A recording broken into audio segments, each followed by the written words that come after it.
नमस्कार मित्रों, आज हम लोग शिक्षा मनोविज्ञान के अंतर्गत व्यक्तित्व नामक संप्रत्यय की चर्चा करेंगे। ध्यान रहे कि ये जो विषय है जा रहा है, पहला तो नेट जेआरएफ शिक्षा शास्त्र विषय एजुकेशन सब्जेक्ट, और यह उतना ही महत्वपूर्ण मनोविज्ञान सब्जेक्ट के लिए भी है। तीसरी बात, इसका महत्व केंद्र के टीटी यानी सीटीटी और प्रदेशों की सभी टीटीओं के लिए उपयोगी है। आप लोग इसका हमारे साथ अध्ययन करें, बहुत लाभप्रद होगा। चलिए आइए चालू करते हैं। व्यक्तित्व क्या है, इसकी चर्चा करने के पहले मैं आपको बताऊं कि आज का जो हमारा पहला लेक्चर है उसमें सबसे पहले बताने का प्रयास करेंगे कि व्यक्तित्व क्या है। व्यक्तित्व की कुछ प्रमुख परिभाषाओं की चर्चा करेंगे। मैं आपको यहीं पे याद भी करा दूंगा और उन परिभाषाओं के बाद मैं व्यक्तित्व की कुछ प्रमुख विशेषताओं की चर्चा करूंगा। इसके बाद व्यक्तित्व का वर्गीकरण किया जाएगा, व्यक्तित्व के सिद्धांत बताए जाएंगे और उन सिद्धांतों को एक एक करके चर्चा की जाएगी। फिलहाल आज हम लोग बताने जा रहे हैं कि व्यक्तित्व क्या है। व्यक्तित्व के संबंध में सबसे पहले हम लोग भ्रांतियां दूर कर लेंगे। बहुत विविध प्रकार की भ्रांतियां, जैसे कोई व्यक्ति बहुत ओजपूर्ण है, सुंदर है, लंबा चौड़ा है, गोरा है, चिट्टा है, तो हम लोग कह देते हैं कि बहुत अच्छे व्यक्तित्व का धनी व्यक्ति है। इसके विपरीत कुछ ऐसे व्यक्ति होते हैं जो बहुत कमजोर या पतली पतली टांगों वाले या मोट पेट वाला, तो हम लोग कह देते हैं कि वो उसका व्यक्तित्व बहुत बेकार है या बुरे व्यक्तित्व का आदमी है। ये वास्तव में व्यक्तित्व की एक संकुचित अवधारणा है। इस अवधारणा को हम लोगों को दूर करना चाहिए, बदलना चाहिए। इसके विपरीत कभी कभी हम लोग चरित्र और नैतिकता या आदतों को भी व्यक्तित्व से जोड़ देते हैं। जैसे समाज में कोई अच्छे चरित्र वाला व्यक्ति है और वो कुछ अच्छे सामाजिक कार्यों को करता है, तो हम लोग ये मान लेते हैं, उसके व्यवहार को देख करके हम लोग कहने लगते हैं, समाज के लोग कहने लगते हैं कि उसका व्यक्तित्व बहुत अच्छा है। बल्कि वही जो समाज के विपरीत कोई काम करता है तो उसको हम लोग बुरा व्यक्तित्व या बुरे व्यक्तित्व का स्वामी ठहरा देते हैं। ध्यान रहे, ये भी व्यक्तित्व की एक संकुचित धारणा है। वास्तव में जो नैतिकता या चरित्र होता है, ये एक तरीके से समाज के एक मापदंड होते हैं। उन्हीं के आधार पर मापा जाता है और उन्हीं के आधार पर निर्णय किया जाता है कि इस मापदंड पे सही है तो वो अच्छा मान लिया जाता है, बुरा है। लेकिन ये व्यक्तित्व नहीं है। व्यक्तित्व थोड़ा इससे व्यापक अवधारणा है। तो चलिए आज चर्चा करते हैं कि वो व्यापक अवधारणा क्या है। चलिए आते हैं। व्यक्तित्व जैसा कि आंग्ल भाषा के पर्सनालिटी शब्द से इसका उद्भव हुआ है। पर्सनालिटी शब्द का अर्थ होता है व्यक्तित्व, और पर्सनालिटी शब्द का जो उद्भव होता है वो पर्सोना शब्द से होता है।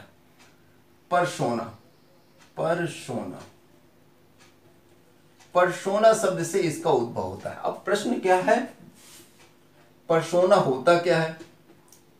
ये लैटिन शब्द से हुआ। प्राचीन काल में जब रोमन साम्राज्य में और ग्रीक साम्राज्य में नाट्य अभ्यंतरण होता था, रंगमंच के कार्यक्रम होते थे, तो जो व्यक्ति जो मास्क या मुखौटा पहनता था उसको पर्सोना कहते थे। तो ये क्या एक प्रकार का मुखौटा होता था, मुखौटा या मास्क भी बोल सकते हैं इसको। तो प्रश्न ये आता है कि क्या ये पर्सोना से ही पर्सनालिटी का डेवलप हुआ? यदि पर्सोना से पर्सनालिटी का डेवलप हुआ तो अभी तो श्रीमान जी आप कह रहे थे, यानी मैं कह रहा था कि किसी बाह्य आवरण को देख करके किसी के व्यक्तित्व का निर्धारण नहीं किया जा सकता। तो इस पर्सोना से कैसे व्यक्तित्व का निर्धारण आपने कर दिया? तो जरा गौर करिए। लगभग पर्सनालिटी की पूरी डिफिनीशन इसी पे छिपी हुई है। जरा हम लोग ध्यान देते हैं। मुखौटा पहनने के बाद, जब मैं मुखौटा पहन लेता हूं तो मुखौटा पहनने के बाद मेरी पर्सनालिटी नहीं निर्धारित होगी, ना मेरे व्यक्तित्व का निर्धारण होगा। वो उस व्यक्ति की पर्सनालिटी के लिए उसका जो है चरित्र चित्रण है, उसका जो है व्यवहार का निरूपण है, जिसका उसने मुखौटा पहना है, और हम लोग उसकी पर्सनालिटी के बारे में जानेंगे। तो आप जरा गौर करिए। मान लीजिए रावण का आपने मुखौटा पहन लिया, हम निगेटिव ही बोल रहे हैं इस समय। रावण का मुखौटा, आपने रावण का मास्क या मुखौटा पहना, तो आपके मन मस्तिष्क में किस प्रकार की अवधारणा विकसित होगी? दो प्रकार की बात होगी। पहला तो इसका एक शारीरिक भाव होगा, 10 मुंह है उसके, ये 10 मुंह वाला व्यक्ति है, ठीक है। दूसरा, लंबा चौड़ा भीमकाय शरीर है, भीमकाय शरीर है, यानी उसकी काया का कॉन्सेप्ट होगा, शरीर कितना ऊंचा है वो। तीसरा, वो एक बड़ी मूंछों वाला और हा हा हा करने वाला व्यक्ति है, ठीक। तो एक तो पोर्शन ये हो गया। दूसरा पोर्शन आप देखें, यहां वो ज्ञानी व्यक्ति है। आप जानते हैं रावण बड़ा ज्ञानी था, अभी राम वह घमंडी अहंकारी व्यक्ति है। आदि आदि तमाम प्रकार की, दो प्रकार की चीजें हमारे पास विकसित होंगी। एक उसका शारीरिक गठन और दूसरा उसका वैयक्तिक यानी आंतरिक गठन। तो कुल मिला के ये मुखौटा से हमारा कॉन्सेप्ट, मैंने मुखौटा पहना मुझसे नहीं है, मैंने जिसका मुखौटा पहना उसके व्यक्तित्व की बात है। तो कहने का मतलब ये कि यह दो प्रकार से निर्धारित करता है। इसको मुख्य रूप से दो भागों में बांटा गया। एक इसका भाग था कोवर्ट और एक इसका भाग था ओवर्ट।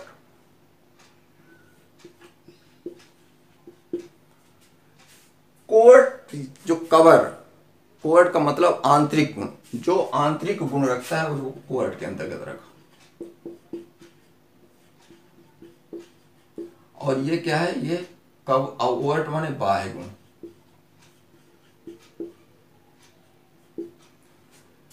तो कुल मिला के व्यक्तित्व पर्सोना शब्द से उद्भूत हुआ और उसके साथ दो प्रकार के गुण होते थे। एक ओवर्ट गुण होता बिहेवियर होता था, एक कोवर्ट एक ओवर्ट बिहेवियर होता था। और इन गुणों के आधार पर उनके व्यक्तित्व का निर्धारण किया जाता था। अब प्रश्न ये होता था कि ओवर्ट क्या होता है। ओवर्ट का मतलब पहले हम इसका कवर्ट का ही ले लेंगे। आपका मनोविज्ञान, जो हमारे शरीर के अंदर की बात होती थी, यानी कवर है। दूसरा आपकी बुद्धि, किस लेवल की बुद्धि है। हमारे संवेग, ठीक, हमारी अन्य जिज्ञासाएं, हमारा ज्ञान, ज्ञानात्मक चीजें, ये सब चीजें आंतरिक गुण के अंतर्गत आती थी। और इसके विपरीत जो ये पोर्शन था, ये बाह्य पोर्शन क्या था शारीरिक, यानी फिजिक्स शारीरिक बनावट।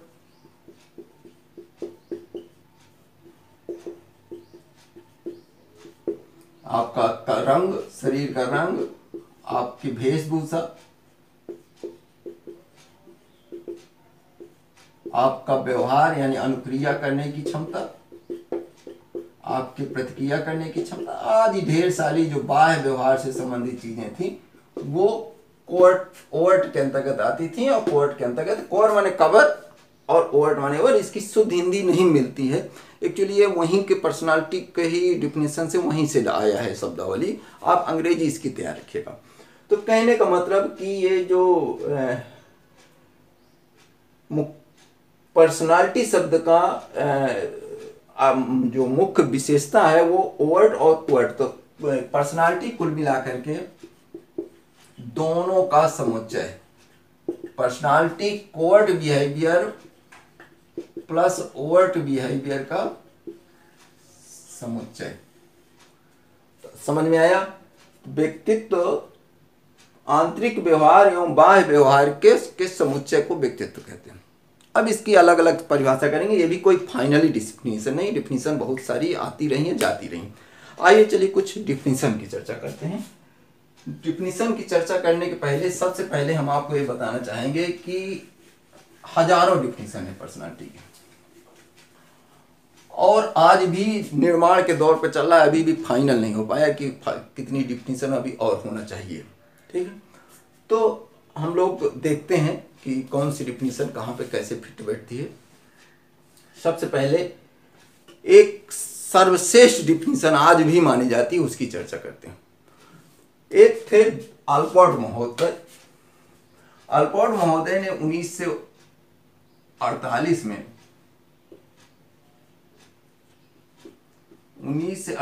में एक परिभाषा दिया व्यक्तित्व की।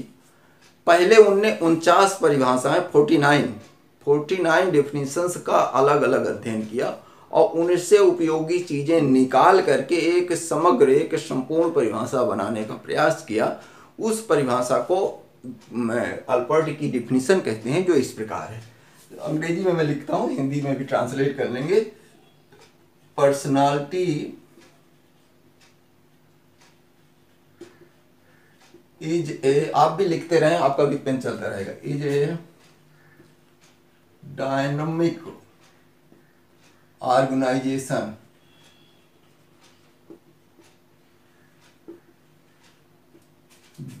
एक डायनामिक ऑर्गेनाइजेशन है। कहाँ? विद इन इंडिविजुअल, किसी व्यक्ति के अंदर। इंडिविजुअल, इंडिविजुअल माने व्यक्ति, किसी व्यक्ति के अंदर। आप डोज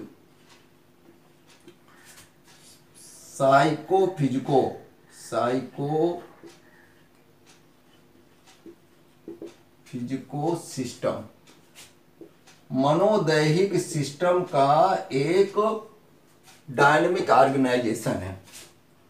अब देखिए ये करता क्या है, which डिटरमाइन, वो डिटरमाइन करता है, वो निश्चित करता है, which डिटरमाइंस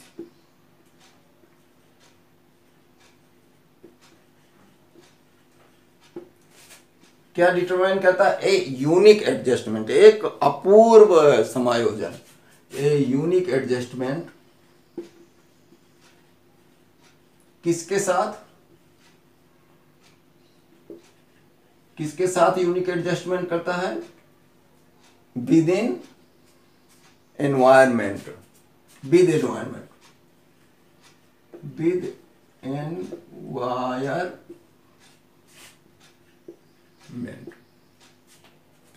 यहीं पे लिख दीजिए मेंट।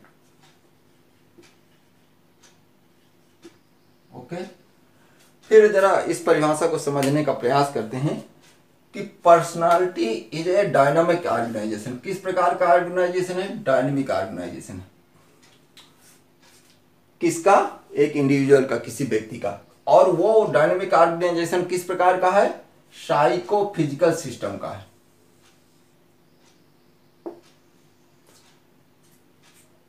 साइकोफिजिकल यानी मस्तिष्क, और भौतिक यानी फिजिक में यूज में आती है शरीर में, और हमारा व्यवहार भी, हमारे आंतरिक गुण भी आते हैं।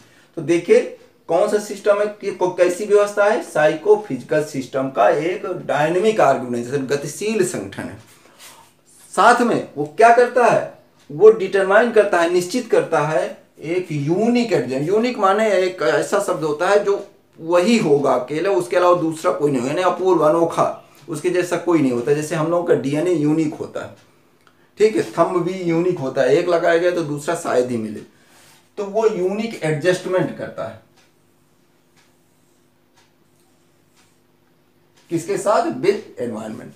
तो अब इसकी परिभाषा हो गई कि पर्सनालिटी इज ए डायनामिक, व्यक्तित्व एक गतिशील संगठन है किसी व्यक्ति के अंदर, जो उसके साइकोफिजिकल व्यवस्था का गतिशील संगठन है, जो निश्चित करता है किसी पर्यावरण के साथ एक यूनिक एडजस्टमेंट। अब थोड़ा सा इसको अब अलग अलग समझते हैं। प्रश्न देखिए, करीब बहुत व्यापक परिभाषा है। सबसे पहले उन्होंने कहा कि डायनेमिक ऑर्गेनाइजेशन, उसने पहले शब्द ऑर्गेनाइजेशन पे ध्यान दिया। ऑर्गेनाइजेशन क्या होता है? ऐसे रट लेने से डिफिनीशन नहीं किया। उसने कहा कि हम एक व्यक्ति नहीं, हमारे व्यक्तित्व में जो गुण है वो एक गुण नहीं है, और एक गुण के आधार पे आप व्यक्तित्व का निर्धारण नहीं कर सकते। जैसे कोई एक संगठन होता है, एक ऑर्गेनाइजेशन होता है, तो उस ऑर्गेनाइजेशन का निर्माण विभिन्न कैरेक्टर, विभिन्न व्यक्तियों के माध्यम से होता है, ठीक है। तो ये भी एक प्रकार का ऑर्गेनाइजेशन है। एक व्यक्ति या दो चार व्यक्तित्वों के आधार, एक गुण या दो चार गुणों के आधार पे आप किसी व्यक्ति के व्यक्तित्व को डिफाइन नहीं कर सकते। तो ये एक ऑर्गेनाइजेशन है। और कैसा ऑर्गेनाइजेशन है? गतिशील है, प्रायः समय और काल के अनुसार थोड़ा बहुत परिवर्तित कर। लेकिन गतिशील का मतलब ये नहीं कि पूर्णतः परिवर्तित हो रहा है, थोड़ा बहुत समय काल के अनुसार परिवर्तित हो रहा है। तीसरा उसने साइकोफिजिकल को मैंने डिफाइन कर ही दिया। उसने कहा कि यह ऐसा संगठन है साइकोफिजिकल सिस्टम का कि जब पर्यावरण के साथ क्रिया करता है तो एक यूनिक एडजस्टमेंट, अनोखा, अपूर्व समायोजन करता है। ये परिभाषा बड़ी प्रचलित रही है और इस परिभाषा को आप लोगों को भी याद रखना चाहिए। परिभाषा को हम थोड़ा सा हिंदी में और एक सूत्रबद्ध तरीके से समझते हैं। ये परिभाषा वेरी वेरी इंपॉर्टेंट है, इसलिए इस परिभाषा को आपको रट लेना चाहिए। अब वो इस परिभाषा को ऐसे कहते हैं कि ये एक फिजिको यानी शरीर और मस्तिष्क, मनोशारीरिक, तो या मनोदैहिक भी बोलते हैं, ये मनोदैहिक व्यवस्था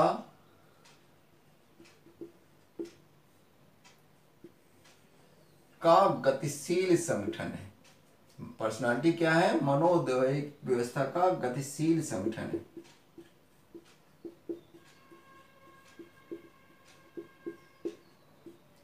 देख रहे हैं, ये मनोदैहिक व्यवस्था का गतिशील संगठन है जो क्या करता है? पर्यावरण के साथ, इन्वायरमेंट के साथ यूनिक एडजस्टमेंट करता है, जो पर्यावरण के साथ या वातावरण के साथ धन माने साथ, जब वो साथ में होता है तो अनोखा, यूनिक माने अनोखा या अपूर्व भी कुछ पुस्तकों में समायोजन करता है। अब जरा गौर करिए इस परिभाषा को। व्यक्तित्व किसी मनोदैहिक व्यवस्था का गतिशील संगठन है जो वातावरण के साथ अपूर्व समायोजन करता है। कितना आसान परिभाषा है। व्यक्तित्व मनोदैहिक व्यवस्था का गतिशील संगठन है जो वातावरण के साथ अनोखा समायोजन, अपूर्व समायोजन करता है। तो ये परिभाषा प्रचलित थी, लेकिन इसमें भी कुछ मूलभूत कमियां थी। पहली कमी तो ये निकाली गई कि आइजेंक महोदय, कैटल महोदय ने इसकी थोड़ा सा बुराई करते हुए कहा कि वास्तव में व्यक्तित्व यदि मनोविज्ञान का विषय है तो कम से कम उसका मापन और अंकन जरूर होना चाहिए। और उन्होंने कहा कि अल्पोर्ट महोदय ने अपनी परिभाषा में इनको स्पष्ट परिभाषित नहीं किया कि ऑर्गेनाइजेशन का मतलब क्या, साइकोफिजिकल का सिस्टम का मतलब क्या, उससे कैसे अंकन स्कोरिंग कैसे करेंगे और यूनिक एडजस्टमेंट को कैसे करेंगे। उन्होंने कहा ये परिभाषा भी वैसे ही परिभाषा है जैसी अन्य परिभाषाओं ने इसको वर्णन मात्र किया है। वास्तव में इसको और स्पेसिफिक और विशिष्ट करने की आवश्यकता है। तो इस प्रकार की कमियों को दूर करने के लिए आइजेंक महोदय ने एक परिभाषा दिया जो इन्हीं के साथ के थे। 1971 में एक परिभाषा देते हैं आइजेंक महोदय। 1971 में एक परिभाषा देते हैं, बिल्कुल इसी परिभाषा से मिलती जुलती है। वो कहते हैं कि व्यक्तित्व व्यक्ति के अंदर एक कमोवेश स्थिर एवं स्थायी संगठन है। ये गतिशील संगठन की जगह वो कहते हैं कमोवेश, जरा याद आपको भूलेगा नहीं, कमोवेश स्थिर या तथा स्थायी संगठन। इनने भी संगठन कहा, उनने भी संगठन कहा। संगठन का मतलब मैंने अभी बताया, लेकिन इनने कहा था ये मनोदैहिक व्यवस्था का है, यानी बहुत व्यापक से वो कह दिया था, यानी मानसिक और शारीरिक दोनों के लिए कह दिया। और ना तो मानसिक को परिभाषित किया ना से इनने देखिए परिभाषित कर दिया। क्या परिभाषित किया? मनोदैहिक व्यवस्था के जगह इनने कहा चरित्र, स्वभाव। स्वभाव का मतलब यहाँ पे टेम्परामेंट से है, इसकी अलग अलग जो है हिंदी है, आप टेम्परामेंट इसको लिखिएगा। स्वभाव यानी टेम्परामेंट, बुद्धि तथा शारीरिक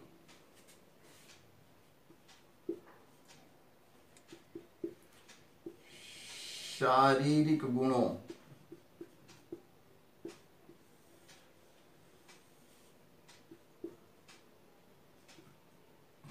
का गतिशील का मनोवेश स्थिर एवं स्थायी संगठन है जो बिल्कुल सेम वातावरण के साथ अपूर्व समायोजन या अनोखा समायोजन करता है।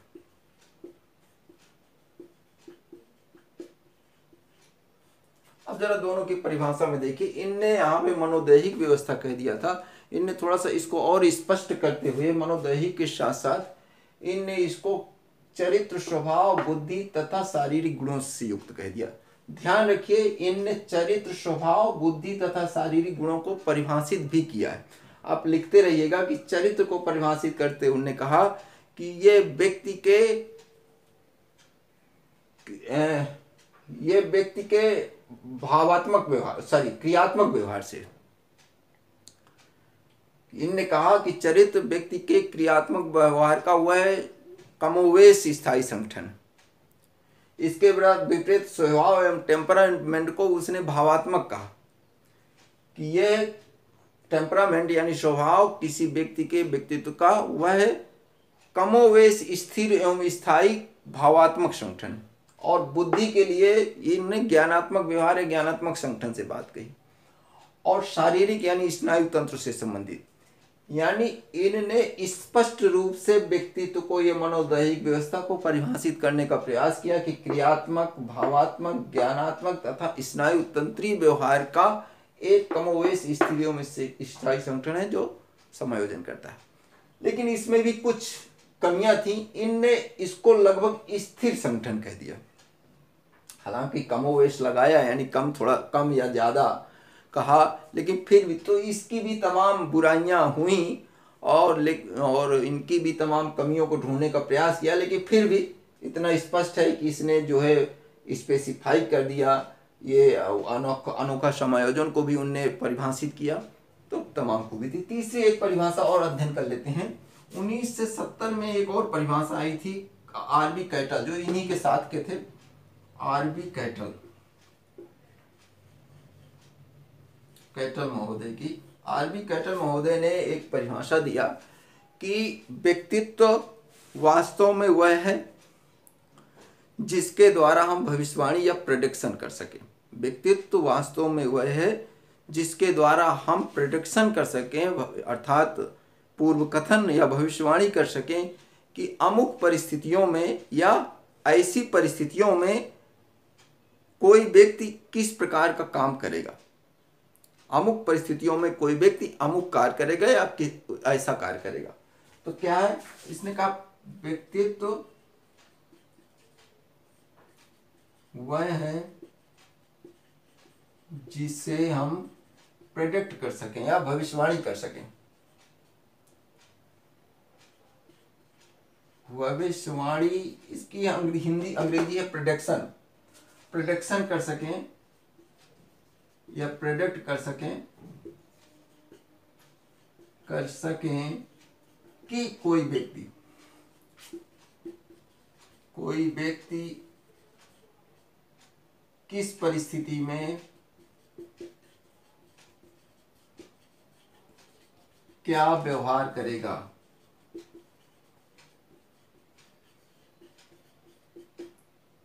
यानी उनका कहने का मतलब ये था कि व्यक्तित्व की परिभाषा में ये महत्वपूर्ण चीज है कि हम इतनी ऑब्जेक्टिविटी उसमें होना चाहिए कि हम 100% ये कह सकें कि यदि इस तरीके की परिस्थिति आई तो ये व्यक्ति ऐसा ही व्यवहार करेगा। जैसे गांधी जी के बारे में कह सकते हैं कि सामने वाला, वो अहिंसा के इतने बड़े पुजारी थे कि सामने वाला कट्टा लेके आएगा तो वो ऐसे ही व्यवहार करेंगे, बेटा मार दो, लेकिन यदि तुम्हें सुख खुशी मिलती है तो मुझे जरूर मार दो, लेकिन इसका कारण जरा बता दो। यानी प्रेडिक्ट कर सकते हो। तो ये आरबी कैटल की भी परिभाषा हो गई थी। ये कुछ परिभाषाएं हैं जिसके आधार पे हम लोग निष्कर्ष निकालने का प्रयास करते हैं, लेकिन फिर भी व्यक्तित्व की कंप्लीट परिभाषा आना भी बाकी है। इन परिभाषाओं के आधार पे हम लोग कुछ निष्कर्ष निकालेंगे और उनको एक एक करके चर्चा करते हैं।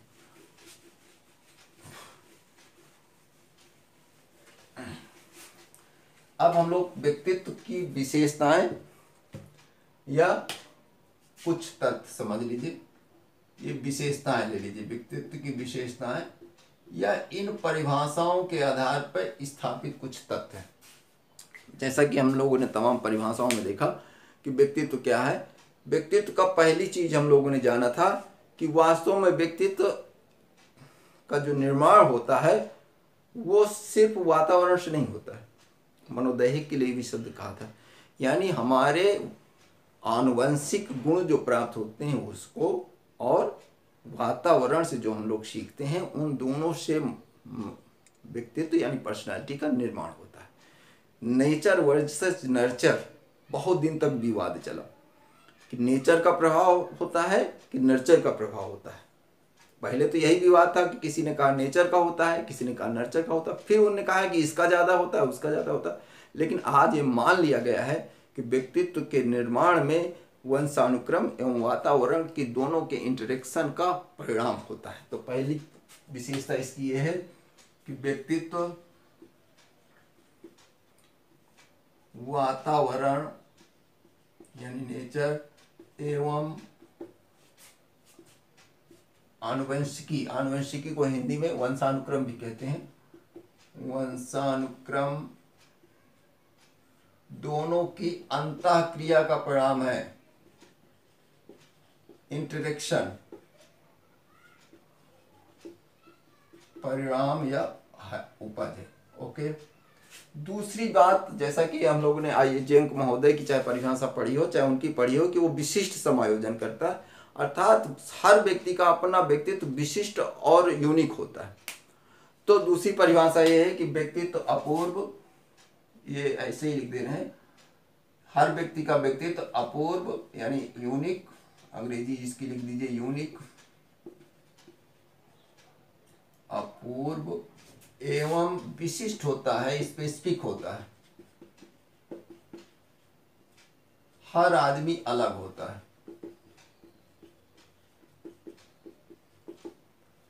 तीसरी खूबी यह है कि वास्तव में व्यक्तित्व वह सब कुछ है जो हमारे पास है। व्यक्तित्व में वह सब कुछ निहित है जो हमारे पास होता है। जो भी हमारे पास है वो सब कुछ हमारे अंदर, हमारी पर्सनालिटी में निहित है।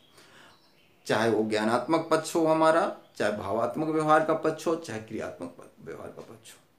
इतना ही नहीं, चाहे चेतन, चाहे अचेतन, चाहे अवचेतन, जो भी जितने भी पक्ष व्यवहार के होते हैं वो सब हमारे व्यक्तित्व में, व्यक्तित्व का एक भाग होता है। तो व्यक्तित्व में वह सब कुछ निहित है,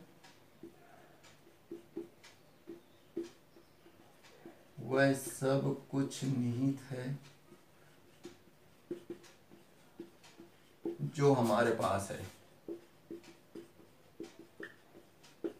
जैसे पहले ज्ञानात्मक पक्ष, ज्ञानात्मक व्यवहार का पक्ष, भावात्मक व्यवहार का पक्ष, इन सब की भी चर्चा होगी क्या होता है, मनोचालात्मक या क्रियात्मक पक्ष। और इतना ही नहीं, चेतन, अर्धचेतन, अवचेतन, ये सब चेतन, अर्धचेतन एवं अवचेतन जो मनोविश्लेषण सिद्धांत में दिया गया है, अवचेतन, ये सब भी उसमें सम्मिलित होते हैं। चौथा, व्यक्तित्व कोई जड़ अवस्था नहीं है कि आपने एक बार आपने जो पर्सनालिटी डिफाइन हो गई वो सदैव रहेगी। अपेक्षाकृत परिवर्तनशील अवस्था है, गतिशील अवस्था है। तो क्या है व्यक्तित्व? एक गतिशील अवस्था है।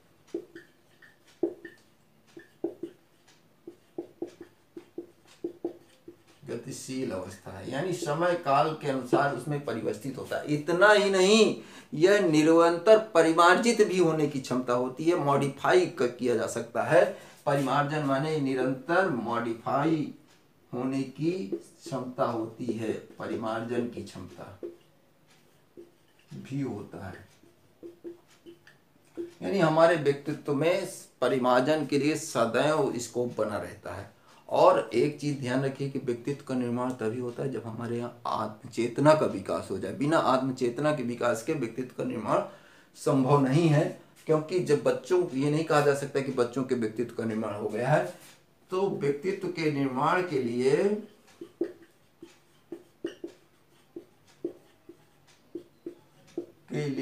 आत्मचेतना का, सेल्फ कॉन्शियसनेस, आत्म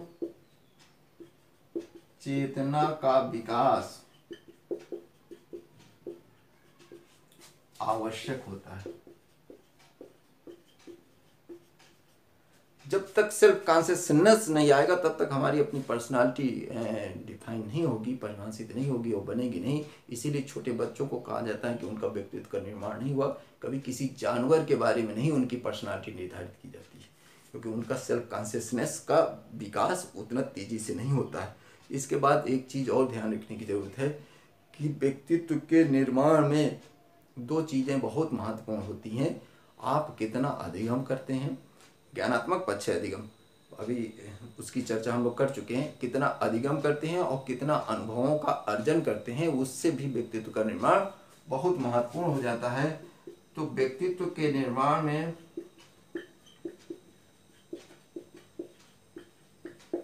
अधिगम या लर्निंग तथा acquisition of knowledge, acquisition of experience, अनुभव का अर्जन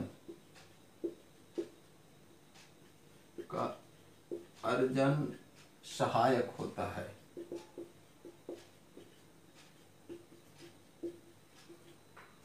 बहुत सहायक होता है। और सातवां लास्ट में मैं एक सारांश में बताना चाहूँगा कि एडलर महोदय ने एक बहुत अच्छी चीज़ें कही थी कि व्यक्तित्व जीने का एक ढंग है, व्यक्तित्व जीने का एक ढंग है। इसको बहुत शार्ट में परिभाषित किया था एडलर महोदय ने। और उनकी पुस्तक, एडलर महोदय की पुस्तक है हाँ इंडिविजुअल साइकोलॉजी। ये एडलर महोदय ने कहा है कि व्यक्तित्व एक जीने का एक ढंग है। और उनने कहा कि जो हम व्यवहार अपने प्रति या दूसरों के प्रति जो व्यवहार करते हैं, उस व्यवहार, वो संपूर्ण व्यवहारों के पैटर्न को व्यक्तित्व कहा। इसीलिए उसने आगे परिभाषित हुए एडलर महोदय ने कहा कि जब हम किसी व्यक्ति किसी भी नई परिस्थितियों में एक कोई नई समस्या का समाधान करने के लिए व्यवहार करते हैं, तो वह अनूठा होता है, वह अपूर्व होता है, और वह दूसरे व्यक्ति से बिल्कुल डिफरेंट हो सकता है या थोड़ा सा डिफरेंट हो सकता है, लेकिन डिफरेंट जरूर होता है। तो ये मुख्य उनकी विशेषताएं हो गई। इस प्रकार से हम लोगों ने व्यक्तित्व के बारे में मोटा सा आइडिया लगा लिया। अब हम लोग कल अध्ययन करेंगे कि व्यक्तित्व के प्रमुख सिद्धांत कौन कौन से हैं। चलिए, धन्यवाद, नमस्कार। आशा है कि मज़ा आएगी। अभी और आगे बहुत मज़ा आएगी। पढ़ते रहिए, देखते रहिए। नमस्कार।